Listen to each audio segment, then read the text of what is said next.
Bonjour et bienvenue à bord. Comment allez-vous et comment va Niki? Eh bien, Niki, elle va bien, monsieur de Passe. Nous avons deux invités dans ce nouveau numéro de Livre de bord. Le premier, c'est Alexandre Laurent qui est déjà avec nous. Bonjour Alexandre. Bonjour Pris. Bonjour Niki. Bonjour Alexandre. Alexandre Laurent, photographe bien connu des Belges parce qu'il nous photographie depuis le ciel, enfin en tout cas pour le moment, parce qu'il a déjà commencé à le faire pour le Canada. Il a publié 3 livres, 40 ans dans le ciel de Bruxelles, 40 ans dans le ciel de Wallonie et Belgium by Night, un livre absolument superbe aussi que vous devez découvrir. Mais avant de rejoindre Alexandre, le coup de cœur de la semaine, honneur aux dames.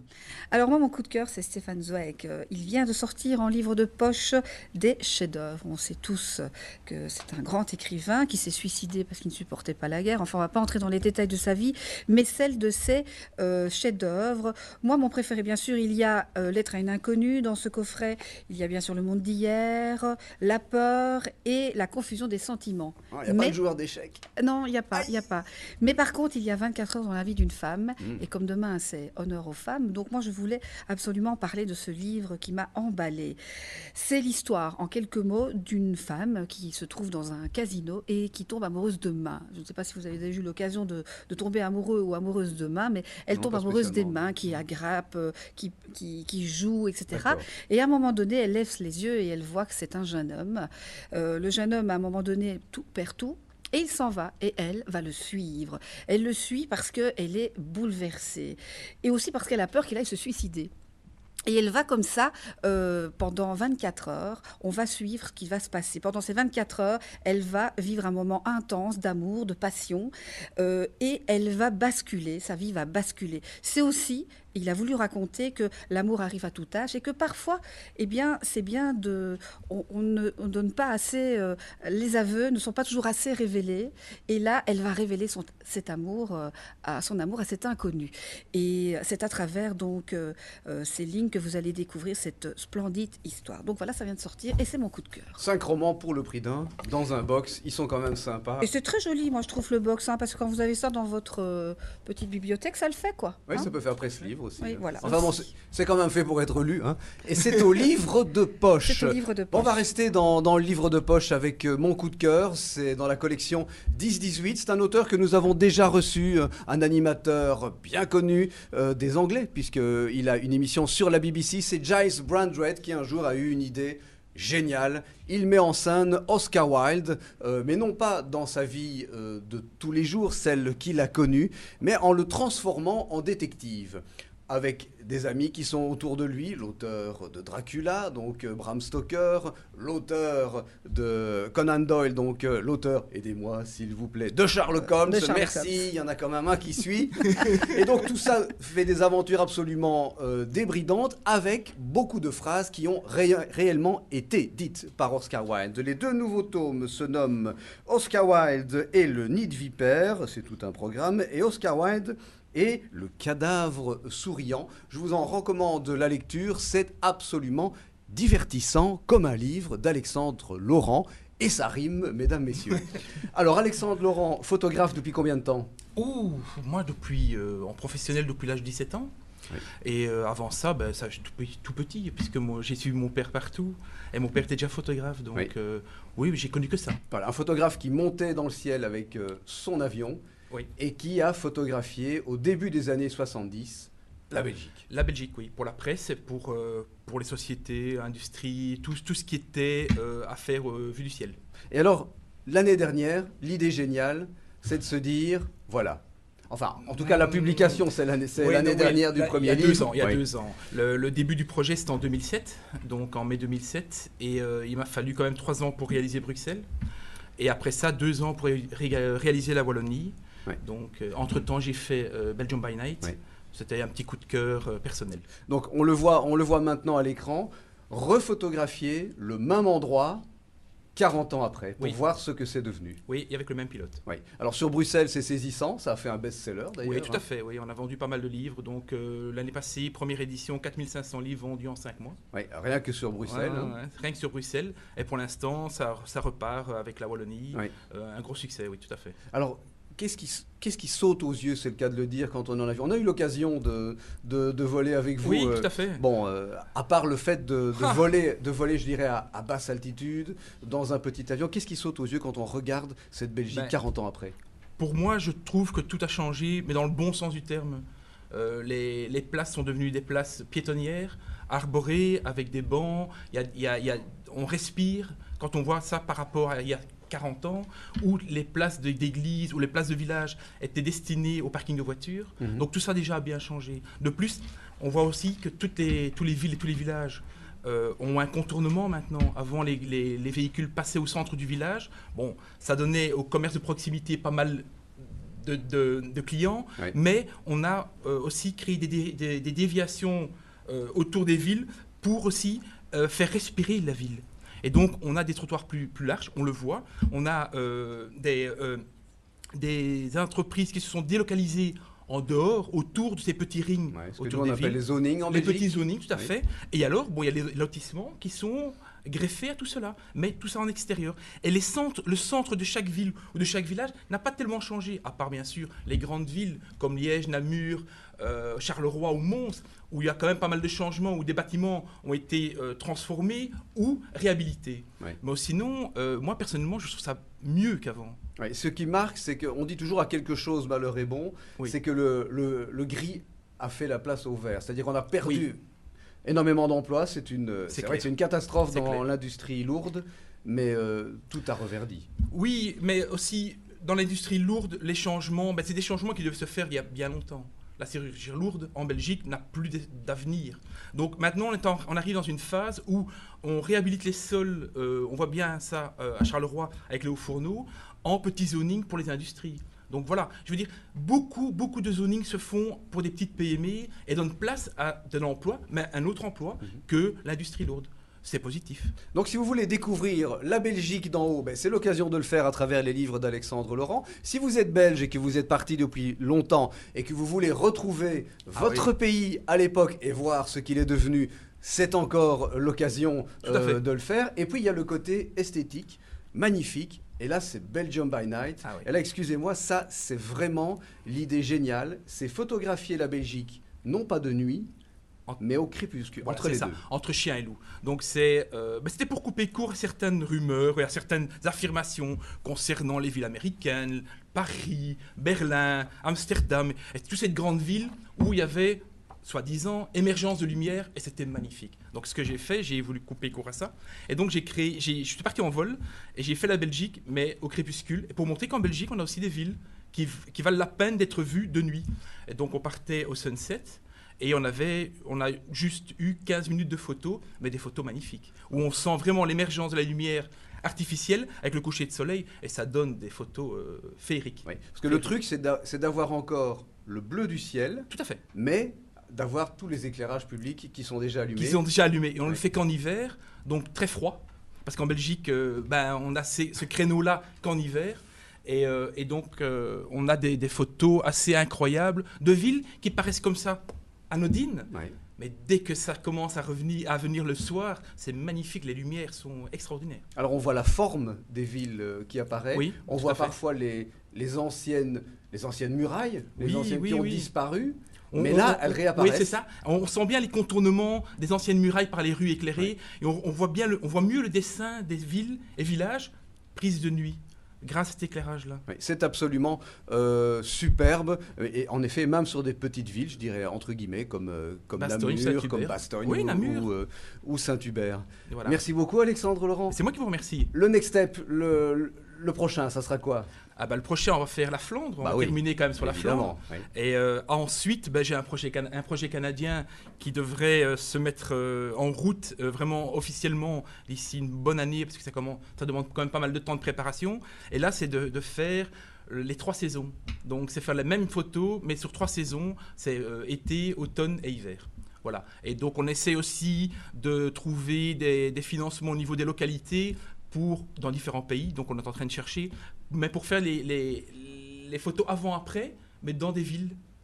Voilà, n'importe quelle ville a des archives aériennes à des années passées. Et donc, j'aimerais bien pouvoir développer ça comme technique et de proposer aux gens et aux collectivités locales les photos avant-après. Voilà. Donc ça, c'était un projet, mais bon, on a encore du temps. Là, je suis un jeune, quoi, encore. Un jeune vieux, ou un vieux jeune. Merci beaucoup, Alexandre. Voilà, merci. Après la féerie de la Belgique nocturne, la féerie des livres pour enfants. Et ça, Niki n'a pas son pareil pour vous la narrer.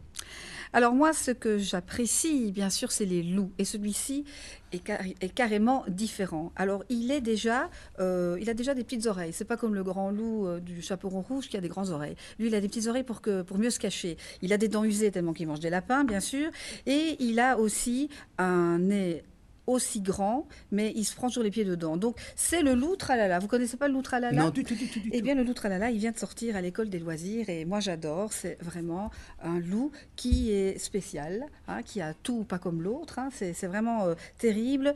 Et ça vient de sortir donc à l'école des loisirs. Je vous le conseille fortement. Enfin, il est gentil, quoi. C'est un gentil loup. Voilà. Un peu espiègle comme ça, mais très malin, finalement. Parce que les loups sont parfois assez malins. Il y a un autre livre, et là, c'est avec un lapin. Là, c'est au Seuil Jeunesse. Et c'est ma première nuit ailleurs. Alors, c'est la première fois que ce petit lapin s'en va dormir en dehors de sa maison. On a tous connu ça, n'est-ce pas? Un enfant aller dormir ailleurs. On avait très, très peur. Et il prend son petit doudou crocodile et il s'en va comme ça dans la nuit noire. Et là, il va faire la connaissance d'une gentille petite fille qui va beaucoup le rassurer. Alors moi, j'adore parce que rien que les premières images, elles sont c'est superbe, assez craquantes parce qu'on voit ce petit lapin qui est tout seul dans le bus avec son petit cartable et son petit doudou croco comme ça. C'est absolument adorable et ça vient aussi de sortir et c'est chez Seuil Jeunesse. Voilà, je vous le conseille hein, pour vos enfants. C'est ce qu'il y a de plus craquant. Ma première nuit ailleurs. Ma première nuit ailleurs. Et puis moi, mon coup de cœur va au Pyjamarama. J'arrive jamais à le dire, ça, le Pyjamarama. Pyjamarama, mais c'est quoi? Eh bien, le principe est assez simple. C'est un livre où vous avez une petite grille comme ceci et vous devez faire voyager cette petite grille et tout s'anime. Ah oui. Et vous savez comment ça s'appelle? Non. L'ombre... Attendez, que je ne me trompe pas. Ça s'appelle l'ombrocinéma. C'est une vieille méthode japonaise. Et vous voyez, c'est vraiment magique. Hein. Une vieille méthode japonaise, ça existe depuis très très longtemps. Et ça anime comme ça 2 images superposées. Donc il y a New York. Alors ça, c'est vraiment sublime parce que vous avez, par exemple, les petites routes ici qui sont animées. On a l'impression d'être au-dessus de l'Empire State Building et puis de voir, je ne sais pas si on le voit bien à la caméra, de voir toutes les animations. Et c'est vraiment marrant, on dirait des petites fourmis comme ça. Vos enfants vont adorer, moi je vous le dis. Hein, moi le mien, il est fou de ça. Et donc il y a un nouveau dans la collection qui vient de sortir. Donc c'est au Rouergue. Ça s'appelle le Luna Park. Et c'est le même principe. Vous avez aussi cette petite grille. Donc vous pouvez amuser vos enfants. Et là c'est la fête foraine. Hein, et ça s'anime de nouveau avec cette petite grille qui voyage de droite à gauche ou en haut, en bas, hein, c'est comme on veut. Voilà, c'est chez donc le Rouergue et celui-ci est le nouveau, celui-là est l'ancien, mais ça marche du tonnerre, donc vous allez les trouver assez facilement. Voilà, ça c'était mes petits livres pour enfants. Sans transition aucune, on va passer de la littérature pour enfants à la grande littérature avec Corinne Hooks. Bonjour Corinne. Bonjour Brice. Corinne, bonjour, une auteure, écrivain belge hautement talentueuse dont les précédents romans nous ont tous ici laissé sans voix. Je pense à Ma robe n'est pas froissée ou encore Le grand menu paru aux impressions nouvelles. Aujourd'hui vous êtes chez Grasset et ça s'appelle Le ravissement des femmes. Vous me direz, voilà un titre qui convient très bien au thème du jour et de la semaine, les femmes. Et ici c'est un roman, on va le dire, il est un peu différent parce qu'on avait quelques soupçons de non-fiction sur les précédents. En tout cas, on pouvait soupçonner qu'il y avait un peu de vécu derrière. Ici, est-ce qu'on est vraiment dans la fiction? On est dans la fiction.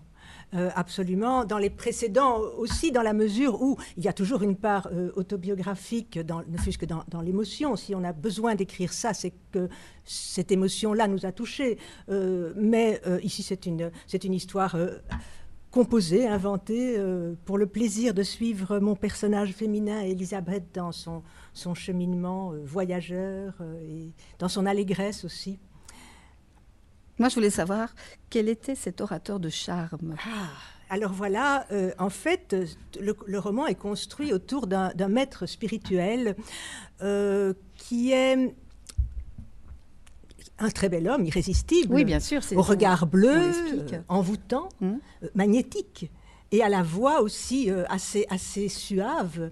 Et il règne sur tout un groupe de femmes, des femmes qui sont toutes plus ou moins éprises de lui, et qui toutes souhaiteraient être l'élu. Et tout cela est vu à travers le regard de mon personnage féminin, Elisabeth, qui est une femme a priori indépendante, libre, et qui un jour se laisse fasciner par une photo de ce maître dans un magazine, une photo au regard envoûtant, ensorcelant, et qui décide d'aller voir. Bien que ce ne soit pas du tout son milieu ni ses habitudes, elle décide d'aller voir de qui il s'agit. Et elle se laisse entraîner là-dedans, elle va à une conférence, puis à une autre, et peu à peu se nourra une relation assez particulière entre elle et ce maître, une relation faite à la fois de désir et de chasteté. Je n'en dirai peut-être pas plus quant à l'évolution de la relation, pour laisser au lecteur... Par contre, est-ce qu'il n'est pas un peu manipulateur, cet homme ? Ah, il l'est tout à fait. Comme les romans précédents, à la différence des romans précédents, ici nous sommes dans deux personnages, il et elle. Je n'écris pas à la première personne, ce qui donne d'office aussi cet éloignement de tout soupçon d'autobiographie dont vous parliez, parce que nous avons deux personnages mis en scène et le projet est pourtant, comme dans les romans précédents, de dénoncer un abus de pouvoir qui ici, comme il s'agit d'adultes, passe par la manipulation. Dans les romans sur l'enfance, ça passait par une prise d'autorité. Mais ici, pour régner sur tout ce harem, tout ce cheptel de femmes, il les manipule par toutes sortes de moyens. Il se met en scène, il gère très très bien la gestuelle, la voix, le regard. Tout est calculé. Tout est calculé. Et d'ailleurs, il les regarde toutes, d'ailleurs, comme si elles étaient chacune l'élu, comme s'il en savait plus sur chacune qu'elle-même. Et donc, oui, il utilise tout leur désir d'une figure paternelle idéale pour prendre pouvoir et pour asseoir son pouvoir sur elle. Peut-être aussi pour prendre possession, mais ça, on ne sait pas encore. Alors moi, j'aime beaucoup votre écriture aussi parce qu'elle est assez poétique. Je cite juste cette phrase qui est merveilleuse. « Assis dans le fauteuil face à elle, il regarde par la fenêtre où le vent de février pourchasse des nuages de pluie. » C'est une envolée comme ça, très poétique. Très poétique, et qui nous amène déjà à situer l'ambiance, mais alors à situer aussi le personnage, mais aussi à aimer votre écriture qui se laisse comme ça emporter avec, c'est quasiment du lyrisme. Oui, parce que comment arrive-t-on? C'est vrai qu'il y a à peu près 1200 ou 1300 romans qui sortent par an. Alors, les écrivains se différencient par leurs histoires. Et nous, ce qui nous frappe aussi, c'est que vous avez véritablement une voix. C'est là que se fait aussi toute la différence. C'est pas le style de tout le monde. On accroche dès la première phrase et au bout de la première page, on se dit « Mais bon Dieu, comment est-ce qu'on peut arriver à écrire comme ça ?» Vous avez un truc ? Non, mais alors, ou est-ce que ça vient naturellement? Cette voix dont vous me parlez, moi-même, bon, je ne l'entends pas de la même façon que vous, probablement non plus. Alors, j'écris toujours à voix haute. Toutes mes phrases sont faites, je les dis en les écrivant, et puis je travaille énormément. Ce roman-ci, ça fait bien une dizaine d'années que je le retravaille. J'ai commencé à l'écrire après Le Grand Menu, après mon premier roman qui est paru en 2001.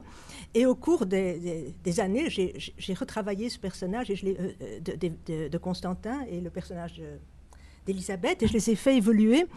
Et j'ai fait évoluer l'écriture aussi, toujours dans un exercice d'économie, de retrait, en sculptant la phrase. Oui. Il y a un moment, il faut se dire, on va arrêter, ou bien vous n'êtes jamais contente. Est-ce que vous le réécrirez encore non, maintenant? là, il est terminé. Il est terminé. Il a été vu et revu de nombreuses fois, mais là, il est terminé. Oui. Et à quel moment vous vous dites, bon, maintenant, j'arrête, c'est bon? C'est très difficile à dire. Je sais que cette question est parfois posée à des auteurs et j'ai déjà remarqué qu'il n'y a pas vraiment de réponse. Quand il n'y a plus rien à enlever, je ne dirais pas quand il n'y a plus rien à ajouter, mais quand il n'y a plus rien à enlever, qu'il n'y a plus de graisse, qu'il n'y a plus de choses superflues dans la langue. Quand tout est bien, je vais dire... géré au niveau phrase, que ça fait des phrases comme je viens de dire. Quand la phrase est efficace, ouais. C'est-à-dire qu'elle soit efficace dans le lyrisme d'une description de paysage ou de vent par la fenêtre, ou qu'elle soit efficace dans le côté plus net d'une phrase qui montre l'abus de pouvoir, par exemple. Donc il faut que dans un cas comme dans l'autre, la phrase soit en adéquation avec l'émotion. Une écriture à ramasser, comme on dit, et fluide. Et toujours proche de cette émotion. Ça, c'est très important pour moi. Corinne Hooks, merci beaucoup. Donc le titre de votre nouveau roman, donc chez Grasset, Le ravissement des femmes. Rien qu'avec un titre comme ça, vous devriez vous précipiter. Vous allez voir à quel point ce roman va vous apporter du bonheur, et surtout cette écriture est porteuse. En effet, je crois que le mot est bien choisi. Vous allez être porté. Alors Niki, on va terminer rapidement, en deux mots, avec le traditionnel poche. Voilà, et 40 ans donc chez Folio, ils ont fait des choses magnifiques. Mon amour vient de sortir, de Shakespeare à Aragon, d'Austin à Duras. Vous allez avoir tous ces petites poésies qui sont ramassées dans un seul livre. Voilà, c'est extrêmement joli. C'est un petit coffret tout beau avec des je t'aime partout, et c'est rouge comme l'amour. C'est chez Folio. Et on va terminer par un baiser. Et par un baiser blanc. Pourtant, il ne neige pas, ou enfin presque pas. Et là, c'est Émile Bramy, Un baiser blanc. C'est donc aux éditions L'Éditeur. C'est un tout petit prix, 11 €, donc on peut se l'offrir. Et là, c'est Eurydice et Gaston qui s'aiment. Mais, je vais dire, le destin s'acharne à les séparer. Vont-ils enfin se retrouver? Eh bien, vous allez le savoir. Moi, j'adore faire ça en le lisant, tout simplement. Merci beaucoup, Niki. Je vous quitte en vous recommandant une fois de plus le roman dont c'est déjà donc le 3e livre qui vient de paraître d'Haruki Murakami. Mais bon Dieu, quand est-ce qu'il va avoir le prix Nobel, celui-là? On l'attend chaque année. 1Q84, donc le 3e livre apparu chez Belfond. C'est une brique, mais l'avantage des briques, c'est que quand on aime le livre, voilà, on reste longtemps dedans. Merci mesdames, merci à vous. Merci à vous de nous avoir suivis. On vous donne rendez-vous la semaine prochaine, même jour, même heure. Belle évasion sur Liberty TV. Et n'oubliez pas que lire est un plaisir.